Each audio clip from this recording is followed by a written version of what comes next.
मराठा साम्राज्य की धरती पर जब भी स्वाभिमान, साहस और बलिदान की बात होती है तो एक नाम सबसे पहले गूंजता है, छत्रपति संभाजी महाराज।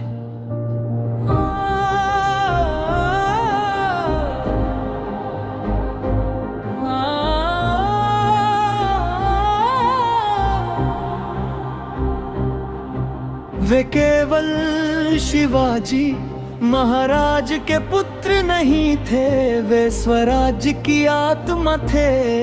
एक ऐसा शेर जो मौत से भी नहीं डरा।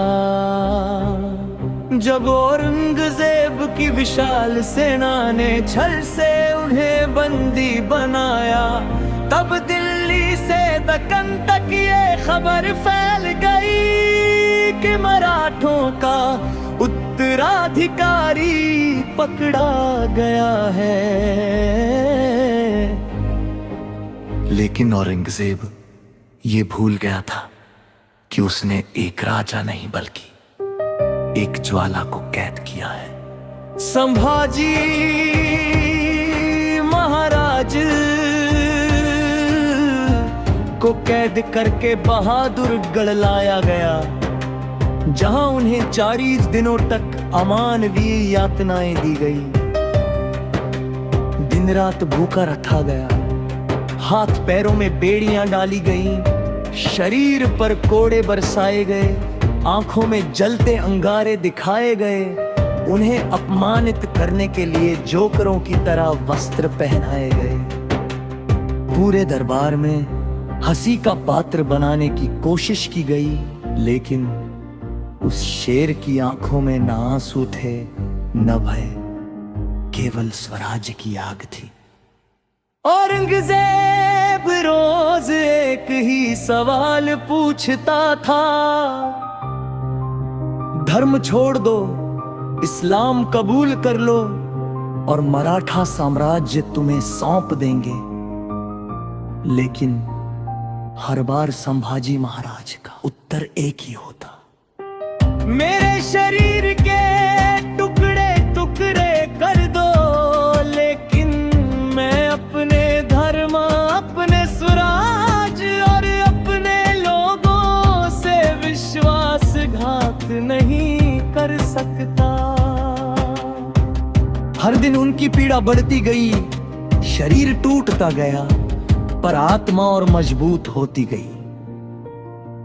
उनके नाखून उखाड़े गए, जीभ काटने की धमकी दी गई, आंखें निकालने तक की कोशिश हुई, फिर भी उनके होंठों से कभी आह नहीं निकली। वे मन ही मन शिवाजी महाराज के शब्द दोहराते रहे, स्वराज मेरा जन्म सिद्ध अधिकार है। कैद के अंधेरे कमरे में बैठ कर वे अपनी माँ, अपनी प्रजा और अपने सैनिकों को याद करते थे और खुद से कहते थे, अगर मेरा बलिदान मराठों में हिम्मत जगा दे तो ये यातना 100 बार भी कम है। बाहर मराठा सैनिक छुप छुप कर खबरें सुनते थे और रोते थे, लेकिन वही आंसू आगे चलकर क्रांति बन गए।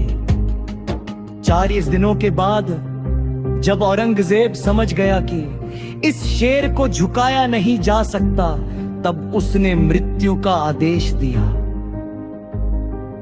अंतिम समय में भी संभाजी महाराज शांत थे। उन्होंने आकाश की ओर देखा, मन ही मन भवानी माता को प्रणाम किया और कहा, मेरा जीवन स्वराज्य के लिए था और मेरी मृत्यु भी उसी के लिए होगी। त्याग मार्च कोकोवाद शोर अमर हो गया, लेकिन उसकी दहाड़ आज भी हर भारतीय के दिल में गूंजती है। संभाजी महाराज हम हमें सिखाते हैं कि सच्ची ताकत शरीर में नहीं, चरित्र में होती है सच्ची जीत, सत्ता की नहीं। आत्मसम्मान की होती है, और जो अपने सिद्धांतों के लिए मर सकता है वही इतिहास में अमर होता है। उनका जीवन आज भी हर उस इंसान को संदेश देता है जो मुश्किलों में हार मानने वाला है।